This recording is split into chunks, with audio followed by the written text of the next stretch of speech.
ਸਾਬਕਾ ਮੰਤਰੀ ਸਾਧੂ ਸਿੰਘ ਧਰਮਸੋਤ ਨੂੰ ਵਿਜੀਲੈਂਸ ਨੇ ਮੁੜ ਤੋਂ ਗ੍ਰਿਫਤਾਰ ਕਰ ਲਿਆ ਹੈ ਤੇ ਰਾਤ ਭਰ ਵਿਜੀਲੈਂਸ ਦਫ਼ਤਰ ਦੇ ਵਿੱਚ ਪੁੱਛਗਿੱਛ ਕੀਤੀ ਗਈ ਹੈ। ਦੱਸਦੇ ਕਿ ਆਮਦਨ ਤੋਂ ਵੱਧ ਜਾਇਦਾਦ ਕੇਸ 'ਚ ਗ੍ਰਿਫਤਾਰੀ ਹੋਈ ਹੈ, ਯਾਨੀ ਕਿ ਡਿਸਪ੍ਰੋਪੋਰਸ਼ਨੇਟ ਐਸੈਟਸ ਨੂੰ ਲੈ ਕੇ ਗ੍ਰਿਫਤਾਰੀ ਹੋਈ ਹੈ ਤੇ ਅੱਜ ਮੋਹਾਲੀ ਕੋਰਟ 'ਚ ਉਹਨਾਂ ਨੂੰ ਪੇਸ਼ ਕੀਤਾ ਜਾਵੇਗਾ।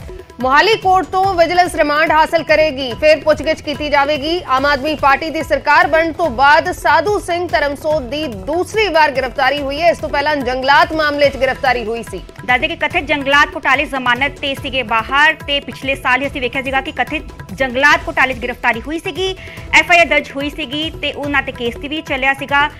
जेल भी बंद रहे सीगे। इस तो बाद Punjab and Haryana high court तो जमानत मिली सीगी ते जमानत ते बाहर सीगे ते कल ही विजिलेंस दे वल्लों एक होर नवी FIR दर्ज की गई ते देर शाम उन्हां नूं कल गिरफ्तार किया गया।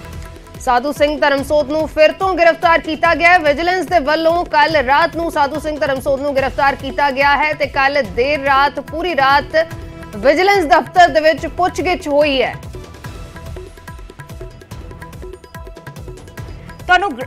ਤੁਹਾਨੂੰ ਗ੍ਰਾਫਿਕਸ ਦੇ ਜ਼ਰੀਏ ਦੱਸਨੇ ਹੈ ਕਿ ਪੂਰਾ ਆਖਿਰ ਮਾਮਲਾ ਕੀ ਹੈ। ਆਮਦਨ ਤੋਂ ਵੱਧ ਜਾਇਦਾਦ ਦਾ ਪੂਰਾ ਕੇਸ ਹੈ। ਦੱਸਦੇ ਕਿ 1 ਮਾਰਚ 2016 ਤੋਂ ਲੈ ਕੇ 31 ਮਾਰਚ 2022 ਤੱਕ ਦੀ ਪੜਤਾਲ ਕੀਤੀ ਗਈ ਹੈ ਵਿਜੀਲੈਂਸ ਦੇ ਵੱਲੋਂ। ਪਰਿਵਾਰ ਦੀ ਆਮਦਨ 2 ਕਰੋੜ 37 ਲੱਖ 12 ਹਜ਼ਾਰ, ਜਿਸ ਦੇ ਵਿੱਚ ਆਇਆ ਹੈ ਖਰਚ ਕੀਤਾ ਗਿਆ 8 ਕਰੋੜ 76 ਲੱਖ 30 ਹਜ਼ਾਰ। ਆਮਦਨ ਤੇ ਖਰਚ ਦੇ ਵਿਚਾਲੇ ਫਰਕ ਹੈ। ਕਿੰਨਾ ਫਰਕ ਹੈ ਉਹ ਵੀ ਅਸੀਂ ਗ੍ਰਾਫਿਕਸ ਦੇ ਜ਼ਰੀਏ ਸਮਝਾਉਣ ਦੀ ਕੋਸ਼ਿਸ਼ ਕਰ ਰਹੇ ਹਾਂ ਕਿ ਕਿੰਨਾ ਫਰਕ ਹੈ ਆਮਦਨ ਤੇ ਖਰਚੇ ਦੇ ਵਿਚਾਲੇ, ਤਾਂ ਉਸੇ ਨੂੰ ਲੈ ਕੇ ਜਾਂਚ ਹੋ ਰਹੀ ਹੈ। ਦੱਸਦੇ ਕਿ 6 ਕਰੋੜ 39 ਲੱਖ 18 ਹਜ਼ਾਰ 292 रुपए ਦਾ ਸਰੋਤਾ ਦਾ ਜੋ ਹੈ ਡਿਫਰੈਂਸ ਸਾਹਮਣੇ ਆਇਆ ਹੈ ਤੇ ਸਰੋਤਾ ਤੋਂ 269% ਵੱਧ ਜਾਇਦਾਦ ਹੈ ਤੇ ਆਪ ਪੁੱਛਗਿੱਛ ਕਰੇਗੀ ਵਿਜੀਲੈਂਸ की अर्निंग ਦੇ ਸੋਰਸ ਕੀ ਸੀ, ਕਮਾਈ ਕਿੱਥੋਂ ਹੋ ਰਹੀ ਹੈ ਤੇ ਅਰਸ਼ ਅਸੀਂ ਕਹਿ ਸਕਦੇ ਹਾਂ ਕਿ ਸਾਧੂ ਸਿੰਘ ਧਰਮਸੋਤ ਦੀਆਂ ਮੁਸ਼ਕਿਲਾਂ ਹੋਰ ਵਧੀਆਂ ਅਗਲੇ ਦਿਨਾਂ 'ਚ ਨਜ਼ਰ ਆ ਰਹੀਆਂ ਨੇ। ਬਿਲਕੁਲ ਮੁਸ਼ਕਿਲਾਂ ਵਧ ਰਹੀਆਂ ਨੇ। ਪਹਿਲਾਂ ਜੰਗਲਾਤ ਮਾਮਲੇ ਦੇ ਵਿੱਚ ਗ੍ਰਿਫਤਾਰੀ ਹੋਈ ਤੇ ਹੁਣ ਆਮਦਨ ਤੋਂ ਵੱਧ ਜਾਇਦਾਦ ਦਾ ਇਹ ਪੂਰਾ ਮਾਮਲਾ ਹੈ। ਆਮਦਨ ਤੋਂ ਵੱਧ ਕਿੰਨੀ ਜਾਇਦਾਦ ਹੈ ਉਹ ਵੀ ਅਸੀਂ ਗ੍ਰਾਫਿਕਸ ਦੇ ਜ਼ਰੀਏ ਸਮਝਾ ਰਹੇ ਹਾਂ ਕਿ ਆਮਦਨ ਕਿੰਨੀ ਹੈ, ਖਰਚਾ ਕਿੰਨਾ ਹੈ, ਉਸ ਦੇ ਵਿੱਚ ਜੋ ਡਿਫਰੈਂਸ ਹੈ, ਜੋ ਗੈਪ ਹੈ, ਉਸ ਨੂੰ ਲੈ ਕੇ ਜਾਂਚ ਹੋ ਰਹੀ ਹੈ।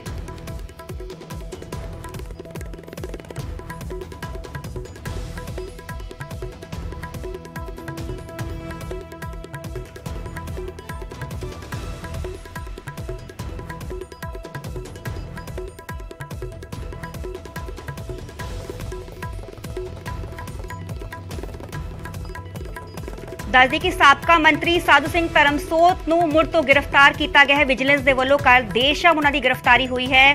ਰਾਤ ਭਰ ਵਿਜੀਲੈਂਸ ਦੇ ਦਫ਼ਤਰ 'ਚ ਉਹਨਾਂ ਤੋਂ ਪੁੱਛ ਪੜਤਾਲ ਕੀਤੀ ਗਈ ਹੈ, ਮੈਡੀਕਲ ਕਰਵਾਇਆ ਜਾ ਚੁੱਕਾ ਹੈ ਤੇ ਅੱਜ ਸਾਧੂ ਸਿੰਘ ਧਰਮਸੋਤ ਨੂੰ ਮੋਹਾਲੀ ਕੋਰਟ 'ਚ ਪੇਸ਼ ਕੀਤਾ ਜਾਏਗਾ। ਪੁਲਿਸ ਰਿਮਾਂਡ ਲਿਆ ਜਾਏਗਾ ਤਾਂ ਉਹਨਾਂ ਤੋਂ ਪੁੱਛਗਿੱਛ ਕੀਤੀ ਜਾਏਗੀ। ਸਾਧੂ ਸਿੰਘ ਧਰਮਸੋਤ ਨੂੰ ਫਿਰ ਤੋਂ ਗ੍ਰਿਫਤਾਰ ਕੀਤਾ ਗਿਆ ਹੈ। पंकज कपाही साडे सहयोगी फोन लाइन ते जुड़े ने। पंकज की कुछ तुहाडे कोल पूरी जानकारी? एक होर मामला हुण आमदन तो वध जायदाद दा मामला है जिस मामले साधू सिंह धर्मसोत नूं फिर तो गिरफ्तार किया गया ते कल भी रात भर पुछगिछ हुई है। किस किस्म के सवाल जवाब हो रहे ने हुण?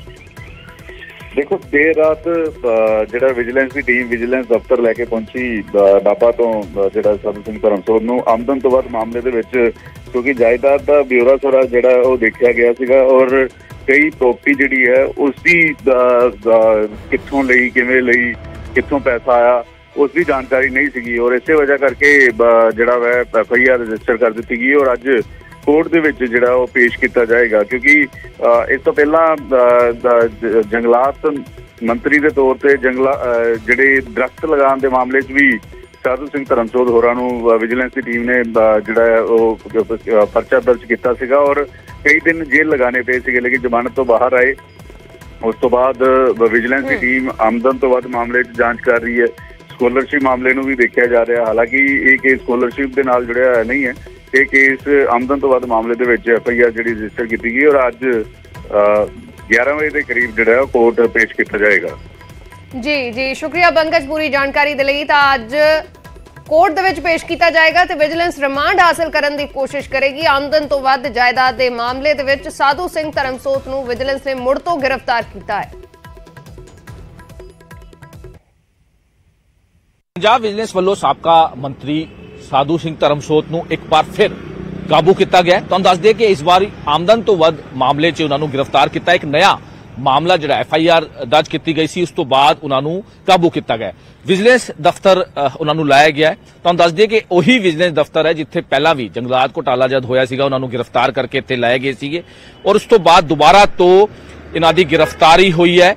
ਤੁਹਾਨੂੰ ਦੱਸ ਦਈਏ ਕਿ ਇਹਦੇ ਵਿੱਚ ਜਿਹੜਾ ਵਿਜੀਲੈਂਸ ਵੱਲੋਂ ਜਾਣਕਾਰੀ ਦਿੱਤੀ ਗਈ ਹੈ, ਮਾਰਚ 2016 ਤੋਂ ਲੈ ਕੇ 2022 ਮਾਰਚ ਤੱਕ ਦਾ ਜਿਹੜਾ ਡਾਟਾ ਉਹ ਦਿੱਤਾ ਗਿਆ, ਉਹਦੇ ਵਿੱਚ ਕਈ ਚੀਜ਼ਾਂ ਜਿਹੜੀ ਹੈਗੀ ਉਹਦਾ ਜ਼ਿਕਰ ਕੀਤਾ ਹੈ। ਕਰੀਬ 270% ਜਿਹੜਾ ਵੱਧ ਇਹਦੇ ਵਿੱਚ ਦਿਖਾਇਆ ਗਿਆ ਹੈ। ਇਹਨੂੰ ਲੈ ਕੇ ਲਗਾਤਾਰ ਇਨਵੈਸਟੀਗੇਸ਼ਨ ਕੀਤੀ ਗਈ ਸੀ, ਉਹਨਾਂ ਦੀ ਪ੍ਰਾਪਰਟੀ ਨੂੰ ਲੈ ਕੇ, ਉਹਨਾਂ ਦੇ ਅਕਾਊਂਟਸ ਨੂੰ ਲੈ ਕੇ, ਉਹਨਾਂ ਦੇ ਹੋਰ ਕਿੱਥੇ ਕਿੱਥੇ ਫਾਰਮ ਹਾਊਸ, ਹੋਰ ਜਿਹੜੀ ਪ੍ਰਾਪਰਟੀਜ਼ ਨੇ ਉਹਨਾਂ ਨੂੰ ਲੈ ਕੇ ਲਗਾਤਾਰ ਜਿਹੜਾ ਹੈਗਾ ਵਿਜੀਲੈਂਸ ਵੱਲੋਂ ਕੰਮ ਕੀਤਾ ਗਿਆ ਔਰ ਉਸ ਤੋਂ ਬਾਅਦ ਇੱਕ ਨਈ FIR ਕਰਨ ਤੋਂ ਬਾਅਦ ਉਹਨਾਂ ਨੂੰ ਕਾਬੂ ਕੀਤਾ ਗਿਆ। ਯਾਨੀ ਕਿ ਕਹਿ ਸਕਦੇ ਕਿ ਹੁਣ ਰਿਮਾਂਡ ਜਿਹੜਾ ਹੈਗਾ ਕੋਰਟ 'ਚ ਪੇਸ਼ ਕਰਕੇ ਉਹਨਾਂ ਦਾ ਰਿਮਾਂਡ ਲਿਆ ਜਾਏਗਾ ਤੇ ਪੁੱਛਗਿੱਛ ਹੋਏਗੀ ਕਿ ਆਖਿਰ ਉਹਨਾਂ ਦਾ ਅਰਨਿੰਗ ਜਿਹੜਾ ਸੋਰਸ ਹੈ ਉਹ ਕੀ ਸੀਗਾ, ਹੋਰ ਕਿੱਥੇ ਕਿੱਥੇ ਉਹਨਾਂ ਨੇ ਪੈਸੇ ਇਨਵੈਸਟ ਕੀਤੇ, ਕਿੱਥੋਂ ਇਹ ਪੈਸੇ ਆਏ। ਇਹ ਸਾਰੀ ਚੀਜ਼ਾਂ ਨੂੰ ਲੈ ਕੇ ਹੁਣ ਵਿਜੀਲੈਂਸ ਵੱਲੋਂ ਲਗਾਤਾਰ ਪੁੱਛਗਿੱਛ ਕੀਤੀ ਜਾਏਗੀ। ਤੁਹਾਨੂੰ ਦੱਸ ਦਈਏ ਕਿ ਇਹਦੇ ਵਿੱਚ ਪੁਲਿਸ ਨੂੰ ਕਈ ਕਲੂ ਮਿਲੇ ਸੀਗੇ। ਵਿਜੀਲੈਂਸ ਵੱਲੋਂ ਬਣਾਈ ਗਈ ਸੀ ਪੁਲਿਸ ਆਫੀਸਰ, ਇਹਦੇ ਵਿੱਚ ਵਿਜੀਲੈਂਸ ਦੇ ਜਿਹੜੇ ਆਫੀਸਰਸ ਨੇ ਉਹਨਾਂ ਨੂੰ ਇਹਦੇ ਵਿੱਚ ਲਾਇਆ ਗਿਆ ਸੀਗਾ ਔਰ ਉਸ ਤੋਂ ਬਾਅਦ ਕਈ ਚੀਜ਼ਾਂ ਦਾ ਜਿਹੜਾ ਹੈਗਾ ਖੁਲਾਸਾ ਹੋਇਆ, ਜਿਸ ਤੋਂ ਬਾਅਦ ਇੱਕ ਨਈ FIR ਕਰਨ ਤੋਂ ਬਾਅਦ ਵਿਜੀਲੈਂਸ ਨੇ ਉਹਨਾਂ ਨੂੰ ਕਾਬੂ ਕੀਤਾ ਹੈ। ਤੁਹਾਨੂੰ ਦੱਸ ਦਈਏ ਕਿ ਹੁਣ